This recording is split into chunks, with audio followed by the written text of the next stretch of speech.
வெளியூர் பயணமா? ரிசர்வேஷன் கிடைக்கலையா? படிக்கட்டு ஏறி இறங்க ரொம்ப சிரமமா இருக்கா? டிராப் டாக்ஸி புக் பண்ணுங்க. ஒரு வழி கட்டணம் மட்டுமே. டிராப் டாக்ஸி, எங்கும் எப்போதும்.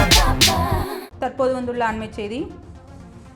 வரும் சட்டமன்ற தேர்தலில் தாவேகா தலைவர் விஜயும் ஆனந்த், ஆதவ் அர்ஜுனா, ராஜ்மோகன் போன்ற முக்கிய நிர்வாகிகளும் சென்னையில் உள்ள தொகுதிகளில் போட்டியிட உள்ளதாக தகவல் வெளியாகியுள்ளது. தாவேகா தலைவர் விஜய் சென்னை பெரம்பூர் சட்டமன்ற தொகுதியில் போட்டியிட உள்ளதாக தகவல் வெளியாகியுள்ளது.